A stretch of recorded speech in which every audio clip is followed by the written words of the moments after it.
ప్రధాని మోదీ అన్ని రంగాల్లో స్త్రీలకు ప్రాధాన్యమిచ్చారని మల్కజ్గిరి బీజేపీ అభ్యర్థి ఈటెల రాజేందర్ అన్నారు. గ్రామీణ ప్రాంతాల్లో పేదలకు మరుగుదొడ్లు నిర్మించి మహిళల ఆత్మగౌరవాన్ని కాపాడారన్నారు. కంటోన్మెంట్లో బీజేపీ మహిళా మోర్చా ఆధ్వర్యంలో జరిగిన సమ్మేళనానికి ఈటెల ముఖ్య అతిథిగా హాజరయ్యారు.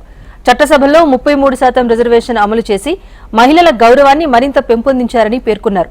గతంలో 50 సంవత్సరాల పాటు దేశాన్ని పాలించిన కాంగ్రెస్ పార్టీ మహిళలకు సరైన గౌరవాన్ని ఇవ్వటంలో పూర్తిగా వైఫల్యం చెందింది అంటూ ఆరోపించారు. నారీ శక్తిని మరింత బలోపేతం చేసేందుకు మోదీ తీసుకున్న నిర్ణయాలు ప్రపంచానికి ఆదర్శంగా నిలుస్తాయని ఈటెల అన్నారు.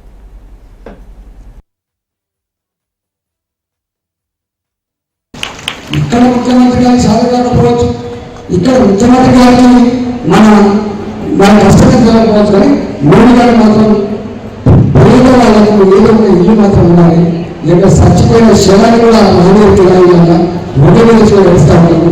అసలు ఎంత నేరంతో అది అనుభవించగలుగుతా అని చెప్పి సొంత ఇల్లు అని చెప్పే కాన్సెప్ట్తో మోడీ గారు 4 కోట్ల మందికి ఇల్లు కట్టించారు. రేపు భారతీయ జనతా పార్టీ ఇక్కడ ప్రభుత్వాన్ని సాధించకపోతే, ఇచ్చిన ఇల్లు కట్టకపోతే నేరుగా కేంద్ర ప్రభుత్వమే రేపు ఇల్లు కట్టి మీకు ఇవ్వబోతుంది. మోడీ గారు దిగుకోగా మనం తింటున్న బియ్యం ఒకప్పుడు మనం అనుకుంటున్నాం 2 రూపాయలు ఉపయోగిస్తున్నాడు, అరేసినప్పుడు కాదు. ఇవాళ తింటున్న బియ్యం మోడీ గారు కరోనా వచ్చిన తర్వాత అక్కడి భూములు కావచ్చు, ఇళ్లలో పనిచేసే వాళ్ళు కావచ్చు, వాళ్ళు అప్పుల భూమిలో కొనుక్కపోయింది. వాళ్ళు ఇంకా బయటపడడానికి చాలా పద్ధతి.